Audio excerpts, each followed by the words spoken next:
Nation state enacting as a faith. This is the seventh video in the series in the act of being a Muslim. My name is Irfan Sonawala. We have seen throughout the history that wars and conflicts are fought in the name of religion. Why is that? Even the most peaceful faiths that prohibit even animals and insects to be killed are indulged into killing other humans in one time or the other. Question stands, why is that? Is it something intrinsic to their religion? Absolutely not. Is it something to do with their beliefs or faiths? Absolutely. Is it something to do with any specific belief? Probably. And what is that belief? That is the principal question, and I will discuss that in this session.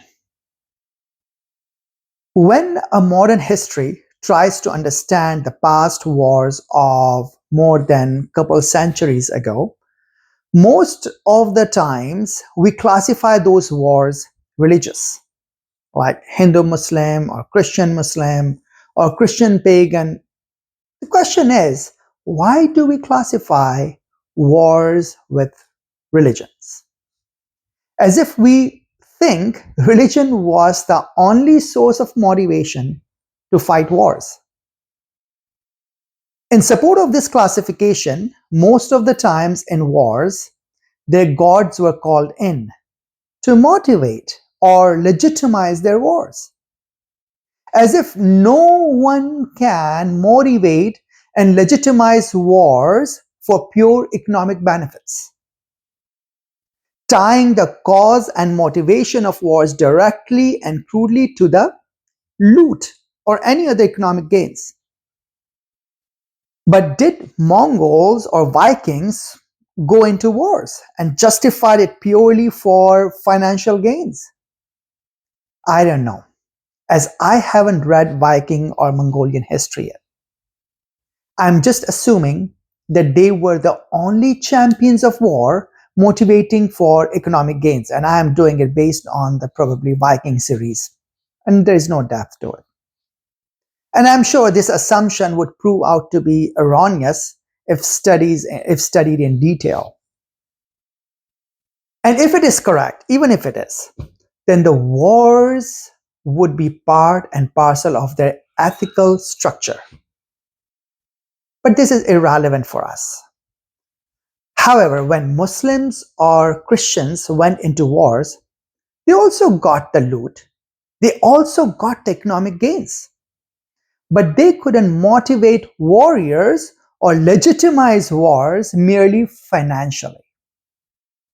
Probably they didn't pass the loot directly to their warriors, so they had to motivate the warriors by alternate methods.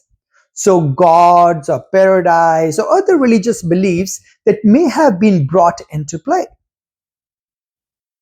The real reason I pose that generally by most ethical standards, economic benefit is valued always lesser than the life given or taken for it. There are only certain beliefs that is considered worth killing or dying for. And money is not of that much value to most of human ethics, at least amongst masses.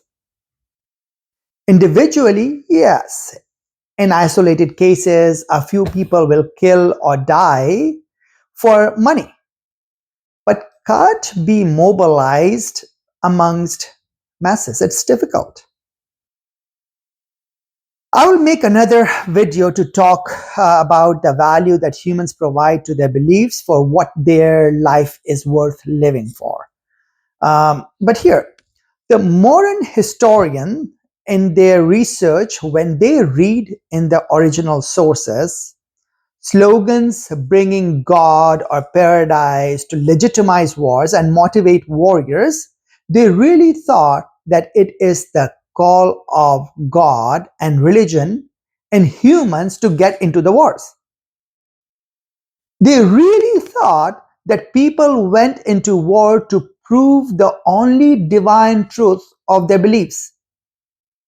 And the conflict in the identities of gods get them into the war. Firstly, is this interpretation of historians right? Secondly, even if people did go into wars to prove the righteousness of their gods in any time of the history, did their beliefs stand for the whole religion? Or in other words, can such beliefs of warriors creating some sort of supremacy through the supremacy of their gods be institutionalized to be called religions? Or can such beliefs of supremacy be identified with any religion? Someone can say yes to it in the hate of another religion, maybe. Then why is it that I say it is not tied to the religion?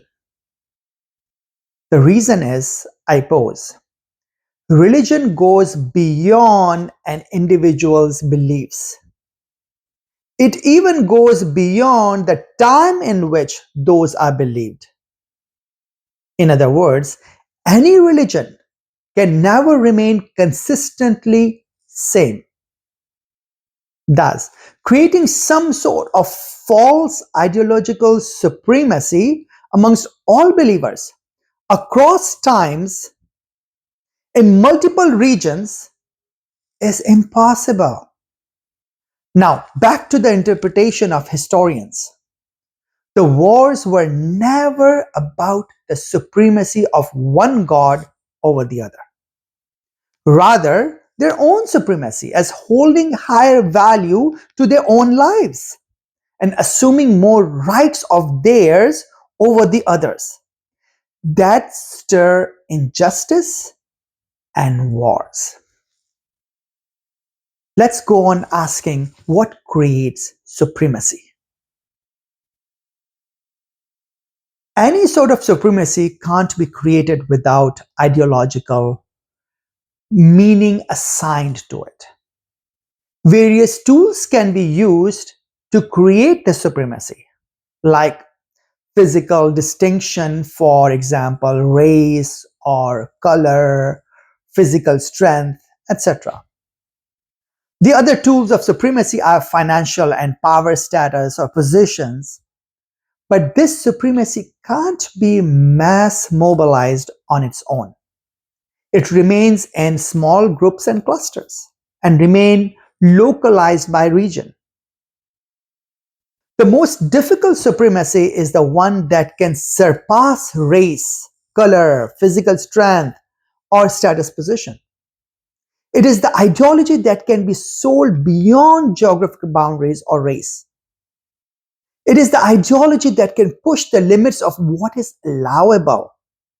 It has the capacity to mask or at least blur the walls of ethics of the time by creating an image of ultimate good for the future, allowing ethically unthinkable in the present.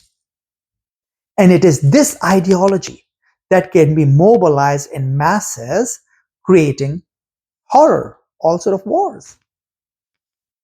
So what could be the mass mobilizing ideological supremacy?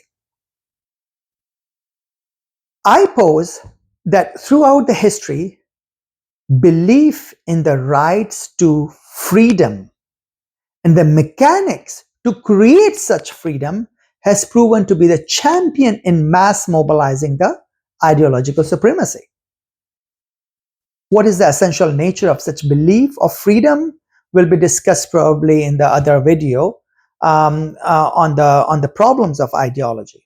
But here, in this last couple of centuries, the ideology of nation state is the most successful in mobilizing masses for wars. However, the idea of nation state is still restrictive to its population and geography, continuously challenged by ethics. For example, any Canadian will consider it wrong to attack a foreign soil for Canadian benefits.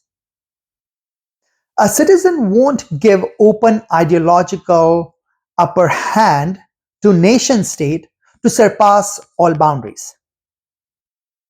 In fact, more and more citizens in the current times are critical about their governments that somehow smear the ideology of the nation state as citizens.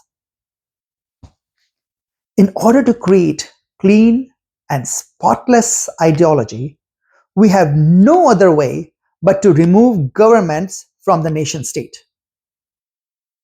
And the nation state becomes the representative of its people and their will, creating jingoism and nationalism.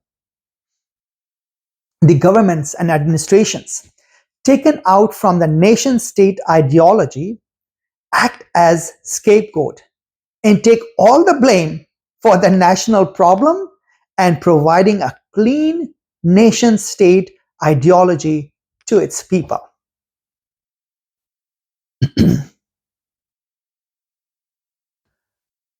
Nation state people are not merely the existing citizens of the country. It also includes the citizens of the past, heroes, stories, achievements, wars, all together to create people ideology for supremacy.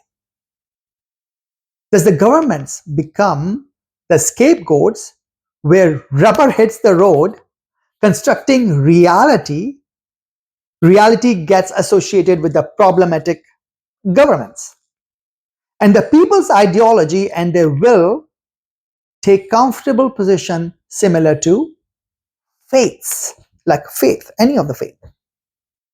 Here comes the role of power in nation state. It is internal power that we remove from the nationalism, like police, that we don't give place as heroes as we hear and see too much about the problem in their performance. And of course, it is different in various countries. However, we assign nationalism very comfortably to the external or exterior oriented power, like the armed forces. Armed forces are what connects directly to the nation state ideology. As their wars create enemies outside and jingoism inside the nation. The armed forces are remote enough for the citizens' day-to-day problems to hold the sanctity of nation-state ideology. Except, of course, the isolated scenarios like armed forces of Pakistan who recently stood against the common understanding of democracy in the country. So what gives the supremacy to the nation-state ideology? The service to the spirit of people, the combined will that we create through the idea of democracy. I don't want to say much about democracy at this stage. The only thing I would say is democracy has severe practical and conceptual problems. But the reason it claims ideal position just because it stands in proxy for the spirit of people and thus nation state ideology.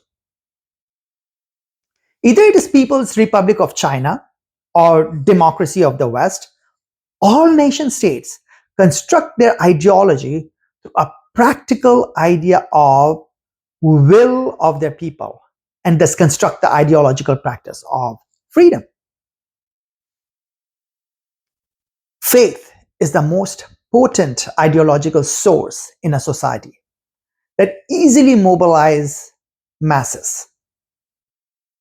Faith can certainly create supremacy, but religion can't. Just for clarity, I keep religion separate as that surpass societies and times and surpass the faiths as practiced in one given society. Thus, various faiths in various times and regions that are not necessarily the same, but can be part of a singular religion. So I'm not using religion and faith interchangeably. Nation state can take form of a faith in a society, and it doesn't necessarily sit external to faith. So what do I mean by faith? At least in this session, faith is the source of authority to legitimize ideologies and call upon it in a community. So faith is conditioned by region and or by time, constructing and guiding the communities for truth, righteousness, beliefs, actions, behaviors, and feelings like a satisfaction, fulfillment, and etc. On this definition, you can see nation state fits quite well and acts as a faith. In the subsequent videos, I will attempt to redefine faith in the context of Quran, where this definition of faith and belief create an entirely different conceptual dynamic. Historically, one of the most powerful tools of faith is ethics. All faiths, when take their claim to supremacy, they do that through the tales of ethics. Similar is the case of nation state. Its ideology has to be equally available to all its citizens, regardless their religious identities. This requires dethroning of the traditional religions as the source of determining ethics and adopting ethics and values in the newer forms of faith, like nation state, or even businesses as business ethics, or professional ethics, or consumers ethics and values. For example, in case of Starbucks and other companies offering certain percentage of the consumers' funds going to charity, or remove child labor in other countries, you promise that the regular citizens create a sense of supremacy, not just for themselves, but also for the whole nation by standing up and working for the underprivileged who are outside their own nation or inside their nation. With that corporate feel-good offers, we create a sense of supremacy within the nation on day-to-day level in a very practical way of transactions and not just in the times of war. Let's summarize it all. Supremacy cannot be created without ideology. And without supremacy, it is difficult to structurally construct access to more rights and benefits over the others that can be sold among masses. I'm talking about this ideological supremacy for masses and not just for the individual's benefits over the others. Thus, ideological supremacy has one common source: the faith.